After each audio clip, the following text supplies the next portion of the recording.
What's up, everybody? How you doing? All right, folks, this one's going to be a little different. You're going to see how I record and edit all of my podcasts. So anyone that, listens to the Compile Swift podcast, you should, right? You do listen to the podcast. But I have three podcasts. I have Compile Swift. You can find it at compileswift.com. I have UI Buzz, and then I have the PW podcast, which is this one. And I edit them all the same way, record them all the same way. And folks do ask me, how do you do all this? So I thought, you know what? I'm going to show you. This tool that I use, Hindenburg Pro, they don't pay me for this, is the only tool gives me the workflow that I need. And I've tried a whole bunch of tools over the years. You name it, paid ones, free ones. Give you an idea, Audacity, GarageBand, Audition, a whole bunch of other things, and Audio Hijack Pro, all these recording apps, and they're all great, but each one had a particular thing that it didn't give me that I needed to do these quickly, because part of it is my workflow has to be fast, reliable, and quick, right? Because I'll be honest, I don't have a lot of time to do these, but I want to give you quality. I found that using Hindenburg Pro is the way to go for me. And you're going to find out why as I do this. And again, they don't pay me for this, right? First of all, sometimes I do record using the Descript software and editing, because you can edit with words and so on. You can do it in this one, but I don't do it this way in this one. But for this particular one, I don't need to. This is a short 10-minute episode probably. So we're going to work through and you'll see it here. I have templates that I use. So if I go up to File, New, I have some templates for each of my podcasts, like the Compile Swift one here. It would give me the layout that I need with the chapter markers down here for the introduction, one that I'll move to the end, plus the intro music with all the audio ducking in place. Now, along with that, I'm going to unplug it here. I'm going to show you the hardware that I use as well. See this? This is a modular system that you can just, they connect together. But this is my little editing deck that I use. If I plug it in here, hang on, it's a USB-C. It's got lots of little fancy lights and everything, but I've programmed each of these to do a particular thing. And you're going to see again how that makes this super easy for me to work with while I'm doing this. Now, hopefully you should hear, I'm going to back the mic up a little bit there. You should hear the audio on this podcast as I do it. So let's test this. I'm going to play this.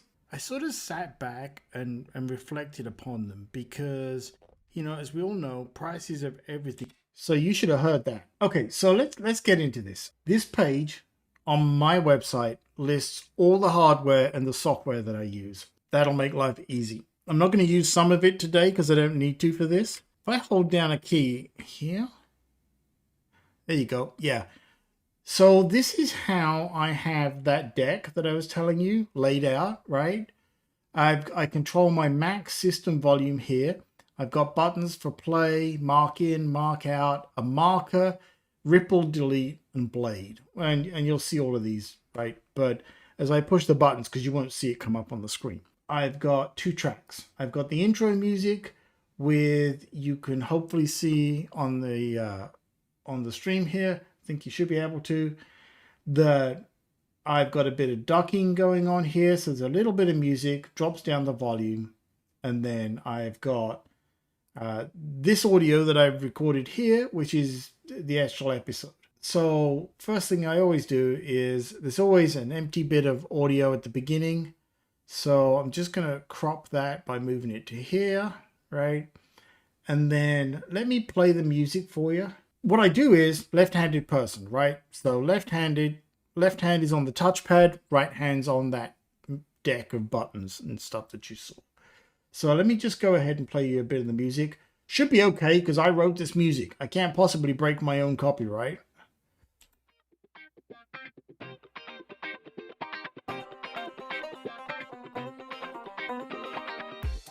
So when the drums come in, it drops down, right? So what I need to do is I need to line up the audio for the introduction here. So we're going to put that right there, and then that's how easy it is, right? And from here on out, it's going to be mostly editing the audio, but I'm going to talk about some of the plugins that I use here as well. This actually should make a pretty good YouTube video now that I think about it. So now when I play it,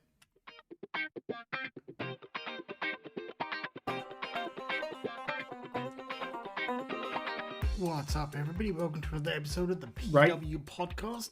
I am your host, as always, Peter Whittam. You can find me and this podcast at peterwhittam.com. Number one, right? Now, first of all, we're going to shorten the introduction here. So I got this little curve here. We're going to fade out a bit earlier to line up nicely there. And now I'm just going to bring that over. If I go too far, it's going to remove the editing for the ducking there. But there we go. So now, I'm your host, as always, Peter Whittam. You can find me and this podcast at peterwhittam.com. It's been a little... So by the time I'm talking about the content and getting into the meat of the episode, the music's gone, right? Now, there's a bit of a gap here, though. And this is where things get interesting. You've got to sort of judge these and listen to it. So we're going to go through it, and I'm going to show you how I edit the audio on this podcast at peterwhittam.com. I'm going to use two buttons. I'm going to use a mark in and a mark out, and then I'm going to delete that section, right? But I got to make sure that I'm on the right track. So I'm going to select the audio there, and then I'm just going to punch them in and out as we go here. And this podcast at peterwhittam.com. So I selected, I marked in, marked out with the buttons, right? Let me remind you, mark in, mark out. And now I can use the ripple delete. And if I do a ripple delete, it's like video editing for folks, if you know what that is, right? It's going to take out that bit that I selected and nudge everything else across. So now when I play it, this podcast at peterwhittam.com, it's been a little while since I've done it, right? You can see that that gap is gone, but I actually feel that the gap is a little bit too short now. So I'm just going to move that one to there and do it again. This podcast at peterwhittam.com. It's been a little while since. So that's why I'm able to edit. Like, if anyone that's ever been a guest on the Compile Swift podcast, that's how I'm able to record and edit using these workflows a lot of the time, the same day or a couple of days, because it's all sort of two-handed approach, rarely touching the keyboard. Because, you know, us developers, right? We do the exact opposite. We don't like to take our hands off the keyboard. But you may see this, there's these chapters down here. And if you've ever listened to a podcast, you may have seen this in your podcast players, where you can jump to certain markers, certain chapters. That's what this is down the bottom here, right? So we've got one at the beginning where there isn't anything, obviously, but I'm going to put one in here so that you can sort of, if you want to jump that first 20 seconds and skip the intro, you can get straight to the content. But it's also good for SEO and everything else because it gets included in your show notes. You'll see all that at the end, right? You can find me and this podcast at peterwhittam.com. It's been a little while since I've done an episode, and there's a few reasons for that. Number one, right? So peterwhittam.com. I'm going to go to there. I'm going to put a marker in, right? Again, I'm going to use this marker hardware toggle that I've got here. So a hardware button, sorry. So if I click that, you'll see puts a marker up here, but it also puts one in the panel. So I can put in some text where it would show for you what that chapter name is.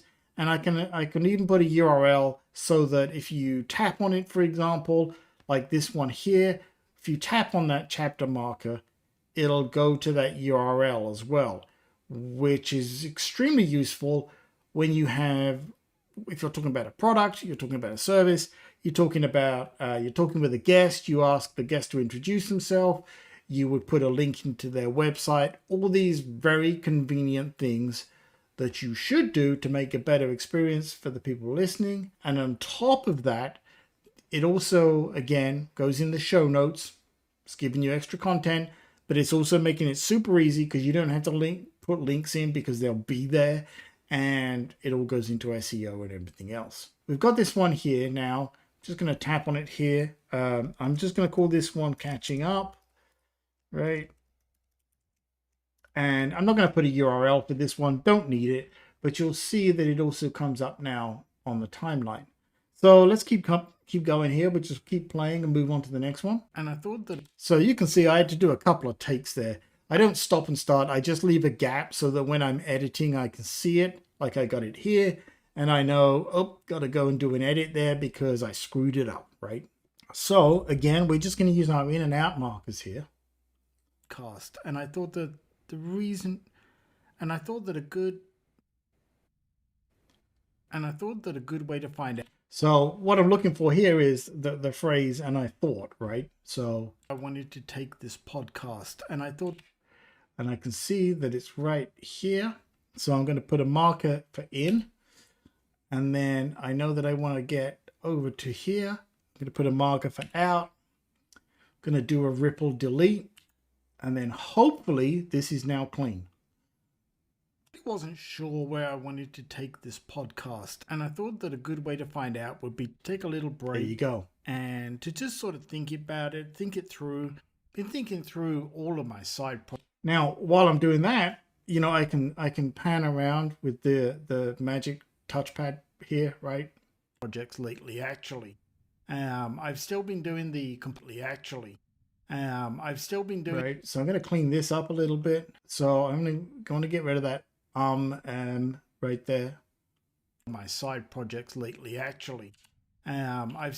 So just going to select it again, ripple delete. Through all of my side projects lately, actually. I've still been doing the Compile Swift Makes it podcast nice and smooth, along with the UI Buzz podcast, but a lot of my projects, I sort of sat back and reflected upon them because, you know, as we all know, prices of everything continue to go up, and that includes software tools. So a lot of the time I'll just do this in flow, so we'll do a few, right? As we all know, prices of everything continue to go up. And that includes software, and that includes everything continue to go up. And that includes software tools and services. And this year, and services, and this year, as each of those renewals have come around, or in the cases of services, when I'm using them, I'm asking myself, do I really need these? When I'm using them, I'm asking myself, do I really need this? And is there another way I can go? Now I should add, you know, there are tools in here to remove gaps, and you know, you can specify like, hey, if there's no audio for like half a second, 3 seconds, whatever, automatically trim it out for me. And they work well, but I like to manually edit these because, you know, you're going to listen to the whole episode as you're editing. You should, right? Please, anyone. My advice for anyone getting started with podcasting, don't ever not listen to your episode multiple times when you're making it, and also make sure you listen to the published one that goes out on the feed, because you never know what might happen, right? Weird things happen with files sometimes. But sometimes the software, you know, and the AI and things in all of these apps, you can tell when it trims the audio too much and it doesn't sound like someone's speaking. It kind of sounds like it's badly edited. Of course, that's an opinion, but that's why I like to do it manually, to try and keep it, you know, nice and in flow.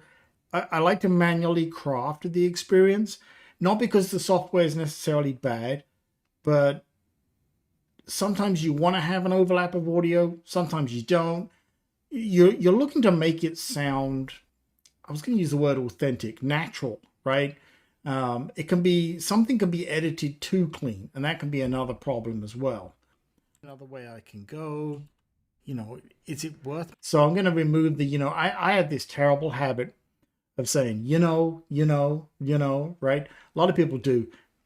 Interesting thing, when you start doing podcasts or you making content, if you're a content maker, you start to notice that you do these things, and it starts to like, wow, I say that a lot, and I try to clean it up and edit them. And is there another way I can go? Is it so we're going to get rid of that gap in the right? Ripple delete. Here we go. And is there another way I can go? Is it worth me using it because it saves me? Right now, what I'm going to do here is just move this out just a little bit. Remember how I was saying you want it to sound natural? And is there another way I can go? Is it worth me using it because it saves better, me right? Some time, some effort, whatever that may be? Or is there another way I can go that might be a little bit of a pain but save me a fortune? A little bit of a pain but save me a fortune. Now, it doesn't sound like much, but I don't know what the total cost is, but you hear us say this all the you hear us say this all the time, right? As developers and content creators and podcasters and everything else, it's free to do. So there's a gap there, right? Need to get rid of that. What are your rates to edit all of my content? Well, it's funny you mentioned that. I love this editing process. I know a lot of people don't like it. I'm not some audio engineer expert or anything. This is just, I've been doing it a few years at this point. I started to think maybe this is a thing, right? I do enjoy doing this a lot. I would be open offering my services to folks, I guess, at this point. I feel like also by you seeing my process here, you can determine, hey, I like what this guy does. Maybe you want to reach out. If you do want to reach out, peterwhittam.com. We can talk about it. I enjoy editing this stuff. Editing my content is pretty easy because I know my patterns of stupid things I do, like one I'm about to edit here. But if I can save you the pain, hey, happy to do it. Creators and podcasters and everything else. So we're going to delete out that gap. Here we go. And everything else. It's free to delete. It's free to deliver, but it's not free. So you can see though it's like, oh, I don't like that. Now what I can do here, because I've got this slice in there, I can delete this one. I'm actually going to the keyboard, and I'm now going to just drag that edit handle to there. This is the one I want. Let's put that in there. See how it sounds. Creators and podcasters and everything else. It's free to deliver, there you go. But it's not free to produce. And there's a bunch of tools and a bunch of services that we use for different things. And I'm really sort of asking myself, is this the one? Should I go a different way? A perfect example of that is my WordPress hosting site that I sort of have a love-hate relationship with WordPress. Does the content matter when you quote a job? I guess more than anything, it's the length, right? Now I say that because let me talk about that. As again, as CocoTight knows, you're so quick with those edits. Hey, Adam Wolf, I practice a lot so that I do it with the right hand and I navigate with the left hand. So let me get back here. CocoTight, honestly, I expected that you were just a lot more off the cuff on your podcasts, and now I see that you actually are editing quite a bit. So yes, this stream is selling your editing capabilities very well. Thank you, CocoTight. It took me a couple of years to refine this down to where I'm at now, including the microphones, everything else. Like one of the things, and you'll see on some of the, I'll show you the plugins towards the end, things like reverb levels in the room drive me crazy, and things like that. So I'll be honest, I have spent a couple of years at this point being very obsessive about finding ways for me to do this consistently, regularly, with and relatively painless. So I literally have to be able to record, edit, and go. So thank you so much for that. Your podcasts sound like you kind of just turn on the microphone and ramble for a bit. Oh, I definitely ramble. So I don't think you've had too much to edit. No, I don't have, like this here, I would say is a hardly any editing at all.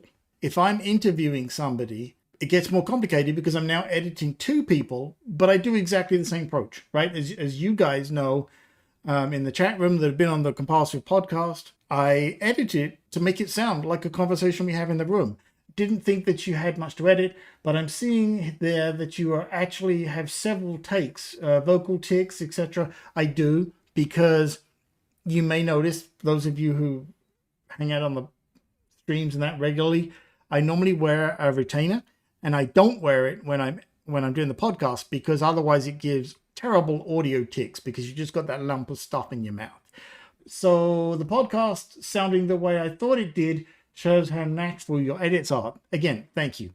That's what I'm going for. Now you may notice, right, I got this marker here, which is in the template. And what I do is at the end of the episode, I just move it towards the end. So, but you can see as you go past them, right, down here where I can add the chapters and an artwork and everything else. So that's what you see in your podcast player, right? See, folks, there's a lot more that goes into podcasts than you think, right? I think you just got hired. Well done, edit. I'm going to be honest with you. Sometimes I do edits and I'm like, shit, that was good. Completely surprised myself, so thank you. When I'm doing the Compulsive podcast, there's two versions. There's an advert-free version for the Patreon members, compileswift.com/Patreon, folks. And then there's one with the adverts in there. What I do is I edit and construct and export the non-advert version first. Why do I do that? Because of this next step, right? We were talking about markers earlier on. So the rate and review, I'm going to go down and bring it to sort of the ending here, right? And then I'm going to go, normally what I would do is as I'm working, if there's something I mention and I say like there's a link, I'll put a marker and a link. I'm not going to bother for this episode. What's important here is you can screw up all this good work in a heartbeat. So what you want to do in your tool of choice is now go back, look at all those clips, right? All those edits. Now, again, this is non-destructive. So the great thing is, great, if I screw something up, I can go back in the future and fix it. But for now, let's say I wanted to put an advert in somewhere, right? I'm going to select all of these and I'm going to say merge them. So now it's all one audio clip again. So if I wanted to, I could go back and repeat that entire process I just did on this one clip. Why would I do that? Well, if I wanted to put an advert at the 5-minute marker, I can now split these two clips and just drag the second one and put the advert in between, right? That's what I do on Compulswift. So with all this done, right, and I've got this in and I've got the artworks, I'm going to say, right, save this, and it's going to want me to give it a file name and so on. And so under my podcasts here, yeah, I got a bunch. That's that. Now, let me get to the desktop here. So I'm going to put this on the desktop, export it there, MP3 file. Minus 16 LUFS is the audio level. That is the recommended audio level for America. Europe, I think, is minus 14, right? So it's going to take what I've done here, you'll see it in a second, and automatically make sure that level is good, right? I can do 96 kilobits per second because it's just voice and a little bit of music at the beginning. So it doesn't need to be a bigger file or bigger quality than it needs to be. This is only going to be a 6.5 meg file. I'm going to hit save. So it's going to analyze it here.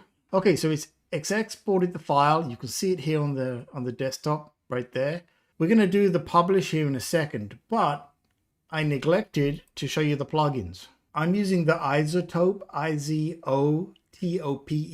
plugins. Again, they don't pay me. Number one is the breathe control. And what I can say is set the sensitivity, and then I just lower the gain a little bit. A lot of people won't care. Again, it bothers me. I notice it, right? So that's plugin. Getting to the easy slide, and so that's plugin number one. Plugin number two, here's another one. This is a terrible one for me. This one is priceless because if I've got my retainer in and I forget the mouth declick, look, it's telling me how many clicks. Hear those mouth clicks? That's why you want to have a bottle of hydrate with you. bits. Now the last one, some metadata, I don't need it whatever it may so be. Much. New content you want to for this, because the mic is so close to me now. Like on the stream, it's a little further away because I didn't really want to get in camera. To give you an idea, when I'm recording, I would normally have the mic would be like this close to me, right? It's about 5-6 inches, right? So it's not a lot of reverb, but when it's back further, there's reverb. So I have a plugin here. I'll turn this one on. It'll remove as best it can any reverb. Now, invariably, I have to use this one on guests. Sorry, guests, please don't take offense, because they'll be using headsets, or sometimes they'll forget and it'll use the wrong microphone, like on their MacBook Pro, and it picks up the room reverb, which our brains tune a lot of it out. But when it's focused like this, you notice it. And what I do is, while it's playing the audio, I'm going to tell it to learn, because I'm not smart enough to know what I need to put these settings in. So we're just going to play the audio, and I'll hit the learn button, and you'll see it analyzing it here, and then I'll talk about it. Static site generator takes those text files, uses the theme that I've built for it, and converts them to HTML files that are then published on the website. This is where it's going to get tricky, because you're going to hear the audio twice. So I'm going to pause it there, but let's talk about this. These little orange lines coming down, that is the reverb being removed from each of those sections of audio bands. So when you see that little orange bar, that's the amount it's taken out. So I can tweak these manually. I'm not going to, because it's learned it for me. Don't overly reduce it, because if you do, it will start to sound a little bit robot-like and just sound unnatural. And by the way, these are plugins within the Mac system, so, or Windows. It works on both. So I actually could use these plugins on the live stream. Other than that, the only other plugin I use, like I mentioned before, is an equalizer here to just drop off a little bit on the envelope on the bass levels, because you don't want to have too much bass. They take a little bit of the bass off. So I take a bit of the bass off, because sometimes that bass can hit you pretty hard. That's all the plugins. Anyway, that's all of that process right there. Now, all I have to do is take my file, drag it in here, let it upload, and I'm going to give the podcast a title. So if you search for, actually, you know what? I'll even give you the link, right? Because you can see this drop live in your player. How exciting is that? There you go. We're just going to call that the title. Like I say, it automatically increments the number. The artwork is automatically going to be put in from my podcast here. Going to leave that alone. The author, the keywords, it's all built in from my template. I'm just going to put a brief description here. I have some standard text that I put in on each episode. So like for the Compile Swift podcast, so I don't have to type it every time. If I did CSRV, it puts this text in for me every time, right? Become a Patreon member, leave a review, and all that stuff, right? Because consistency is good.